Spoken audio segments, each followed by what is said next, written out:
Shalom saudaraku yang terkasih di dalam Tuhan kita Yesus Kristus.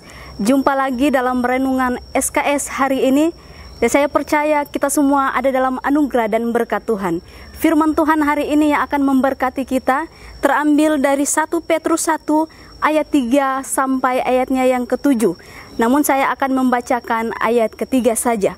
Demikian firman Tuhan.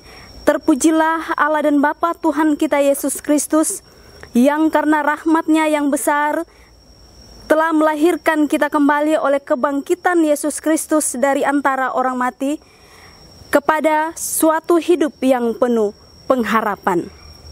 Saudaraku yang terkasih, hidup kita seperti perjalanan yang panjang. Tentu tidak mudah bagi kita untuk melewatinya. Ada titik tertentu di mana kita merasa lelah, di mana kita merasa tidak mampu untuk menjalaninya, sehingga kebanyakan orang memilih untuk mundur, memilih untuk berhenti dan tidak maju lagi. Saudaraku yang terkasih dalam Tuhan Yesus Kristus, demikian juga yang terjadi, yang dialami oleh orang-orang percaya, jemaat yang tersebar di Asia Kecil. Oleh karena iman mereka mengalami penganiayaan. Oleh karena iman mereka kehilangan segala sesuatu dalam kehidupan mereka. Mereka kehilangan orang-orang yang mereka kasihi. Mereka kehilangan hal-hal yang berharga dalam kehidupan mereka. Di tengah keadaan seperti inilah, Rasul Petrus mau menguatkan mereka untuk terus memiliki pengharapan dari iman yang mereka miliki. Maka kita akan merenungkan firman Tuhan ini dengan satu tema, hidup yang penuh pengharapan. Bagaimana hidup yang penuh dengan pengharapan? Hal terpenting jika kita hidup penuh pengharapan kepada Tuhan Yesus Kristus, yaitu kita akan menerima bagian yang tidak binasa. Ayatnya yang keempat. Saudaraku, seringkali apa yang kita inginkan tidak terjadi sesuai dengan apa yang kita harapkan. Ya, yang kita jagai bahkan hilang, yang kita sayangi bahkan meninggalkan kita. Tetapi hal yang perlu kita ingat, jangan kita hilang pengharapan hanya karena kehilangan sesuatu yang fana, yang tidak kekal dalam kehidupan kita. Karena ingat, Kristus hidup dan mati untuk memberikan bagian yang tidak akan binasa dalam kehidupan kekekalan nanti.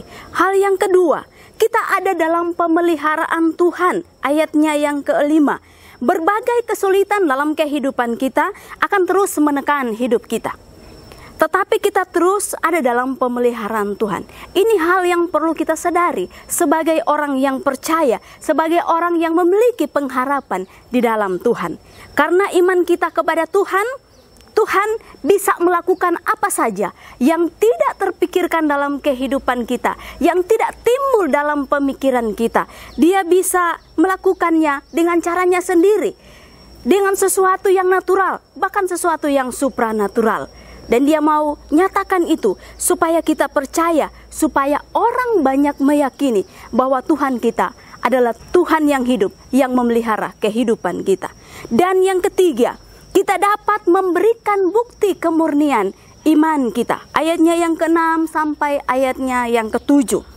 Orang percaya sering hanya sampai kepada percaya saja dan menolak proses dalam kehidupan yang Tuhan izinkan. Saudaraku yang terkasih dalam Tuhan Yesus Kristus, 40 tahun bangsa Israel berjalan dalam pimpinan Tuhan, dan mereka melihat begitu banyak karya Tuhan yang terjadi dalam kehidupan mereka. Tetapi mereka tidak sungguh-sungguh di dalam Tuhan. 3 tahun lebih murid-murid Tuhan Yesus bersama dengan Tuhan Yesus. Ada banyak pengajaran tentang kebenaran yang Tuhan Yesus sampaikan, dan mereka tahu itu. Tetapi akhirnya murid-murid Tuhan Yesus meninggalkannya. Demikian juga saudaraku, bagaimana dengan kehidupan kita?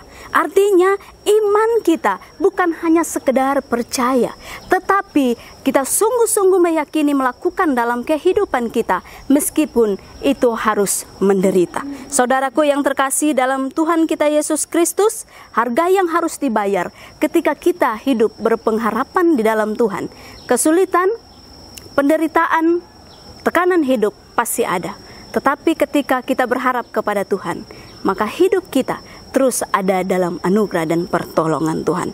Biarlah bagian firman Tuhan ini menjadi berkat bagi kita semua. Amin.